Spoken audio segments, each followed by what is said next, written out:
In today's video, I want to take a look into the future of smartphone photography. Of course, it would be silly to assume anyone can predict this accurately.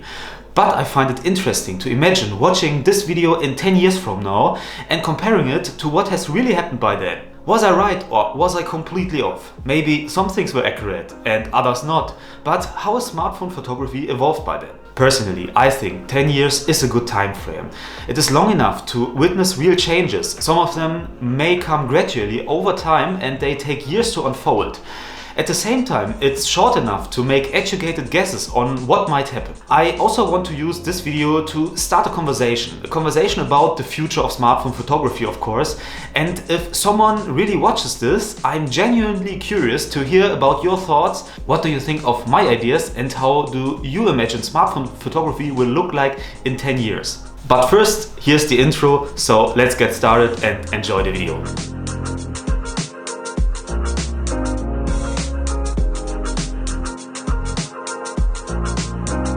Alright, to be completely fair here, I have to admit that there's a real chance that this video could turn out to be pretty embarrassing in the future.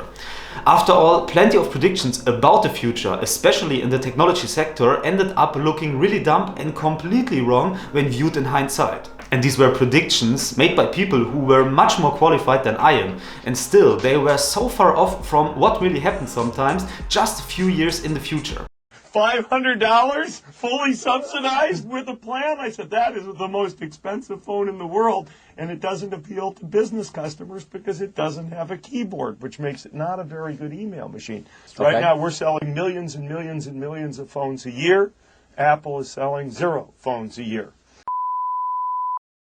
Despite that, I think this topic is really interesting, as I said, so I'm going to take a shot at it anyway. I also want to point out that this video is not meant to be a comparison with professional cameras. This video is focused purely on smartphones and their evolution. Whether or not smartphones will become such fierce competitors to the camera industry in 10 years that they cause an existential crisis, I don't know, and I won't try to predict that here. After all, dedicated camera manufacturers will, of course, continue to advance as well, and they will benefit from new technologies. Smartphones, aside from their cameras, have pretty much reached a plateau in terms of real innovation. They can't get much thinner because the battery life would suffer too much, and they can't really get much bigger either without becoming impractical for daily use, unless we are talking about foldable smartphones here. And that's why I believe manufacturers will continue to focus heavily to improving the camera. And we are already seeing this happen. Smartphones have essentially become cameras with a phone built around them. Now let's begin, and let's first talk about where camera hardware could go. Despite the limitations of the form factor, engineers are finding ways to push the boundaries every day. For example, zoom lenses. By arranging lenses and using mirrors inside the phone, we are already getting impressive optical zoom capabilities. I expect this technology to keep evolving further. Right now, flagship smartphones typically offer a zoom of around 5 times magnification, which is the equivalent of around 120mm focal length on a full-frame camera.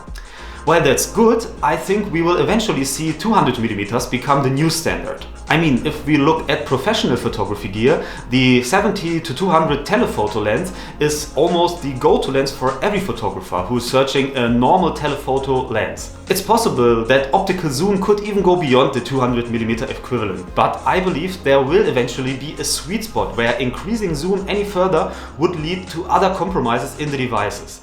Plus, extreme telephoto length won't be necessary for most people. I imagine this development might be similar to what happened with smartphone display sizes. Manufacturers kept pushing the screen sizes, reducing the bezels until they hit this sweet spot of around 6.7 to 6.9 inches in display size, just large enough to still fit in a pocket and easy to be used. Next up, I suspect we will see sensor sizes in smartphone cameras get larger. Right now, the sensors are still relatively small in smartphones, especially compared to professional cameras. These sensors are tiny. Small sensors have their limitations, though these are often mitigated by clever use of software solutions, which we will talk about in a second. Still, I believe sensor sizes will continue to increase, even with all the AI and software enhancements we are seeing. The combination of a large sensor with AI-driven software enhancements will be amazing, I believe. Interestingly, sensor technology itself hasn't advanced all that much in the last decade. The big leaps in camera performance have mostly come from other areas, like for example software. Of course, there's a limit to how large sensors in smartphones can get, but I wouldn't be surprised if in 10 years from now we are looking at regular smartphones with Micro Four Thirds sensors or even APS-C sized sensors. That of course will take a lot of development, but I think the challenges can be overcome. And remember, I'm talking about mainstream, widely available devices, not concept phones that are produced in limited numbers. While concept phones are great and allow for experimentation and they can pave the way for future technologies, they are not designed for the average consumer like me and you, obviously. What I don't believe we will see, however, are smartphones with interchangeable lenses. The ability to swap lenses is a key feature of any quote-unquote serious camera, but I don't think smartphones are well suited for that.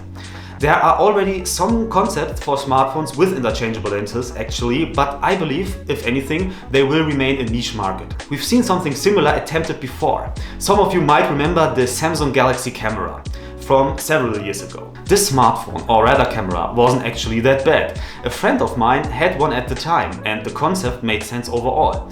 Combining a smartphone with a real camera, that's actually a good idea. While the Galaxy camera didn't feature interchangeable lenses, it did have an actual zoom lens, adjustable aperture and other features that at that time were reserved for dedicated cameras only. Despite that, the technology didn't take off. It was probably because the device was bulky, heavy and not very convenient to use as a smartphone. And remember, 95% of the time people don't need their smartphone to be a camera. They just need it to be a phone for all the other tasks we use it for. I believe interchangeable lenses would inevitably make smartphones more unwidely, uncomfortable and above all slower to operate. That's why I don't think we will see this becoming mainstream. I briefly mentioned that earlier, but one thing I'm pretty certain most smartphones will have in the future, probably even much sooner than 10 years from now, is variable aperture.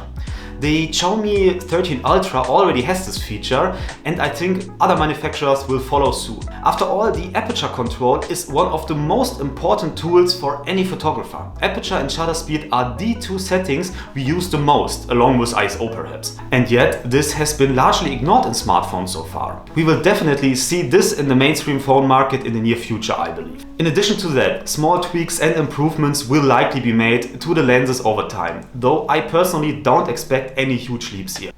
However, we might see the light field camera technology to be integrated into some smartphones. A few years ago, there was a camera company called Lightro that produced such cameras for the mass markets, but they didn't find success.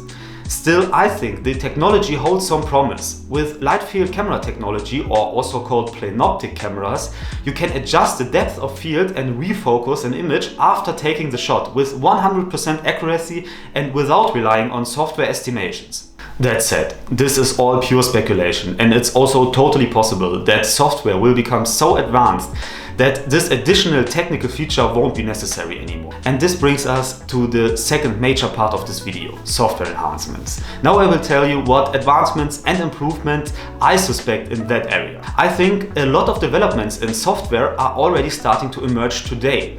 Every time a new AI-powered camera feature shows up in smartphones, it seems like the entire internet is both shocked and amazed at the same time. And while it is impressive for sure, I believe there is still plenty of room for growth. Take for example AI-based functions like removing unwanted objects from photos. For smaller elements it works pretty well, but for larger objects or entire sections of an image, the technology hits its limits sometimes. In 10 years from now, though probably even sooner, I believe features similar to Photoshop's generative AI will be the standard in all smartphones. You take a photo, tell the AI what you want to change, and the image is edited by the smartphone and the AI accordingly. And I know, theoretically, this already exists today. And that is exactly what I mentioned earlier about the gradual process. The technology is here, but it will likely take a few more years before it becomes fully reliable and works consistently across the board. I can also imagine that AI will increasingly recognize in real time what you are actually aiming your camera at and provide photographers with tips on how to best capture a subject. Next up, and this year's Google Pixel phone has already shown us that this is possible, so I obviously also believe it is likely that AI-assisted image resolution enhancements will become the standard in every smartphone. This would allow, for example, for artificially boosting the resolution of a photo when you have to use the digital zoom. I'm also confident that virtual bokeh and depth of field will continue to improve. While this feature is already quite effective for photos, there's still room for improvements in videos. I can easily envision a future where there's virtually no difference between a video that has genuine depth of field blur and one where the depth of field has been generated using software. As you can see, all these improvements are AI-based, and you don't have to be a genius to recognize this trend already. The larger and more accurate the datasets become, the smarter the AI will be. And photography will definitely benefit from that. Some might view this critically, however. But with smartphone cameras becoming so incredibly good, all the established camera manufacturers will be compelled to evolve and improve to remain competitive. This competition will ultimately benefit us photographers and anyone who simply enjoys taking snapshots, because all the camera manufacturers have to compete with that. And this brings us to the end of today's video. If you have enjoyed watching this video, feel free to check out my channel where I have many other videos on photography related topics. I've also linked a few up here somewhere. But for now, I wish you a wonderful day, an amazing week. See you again and goodbye.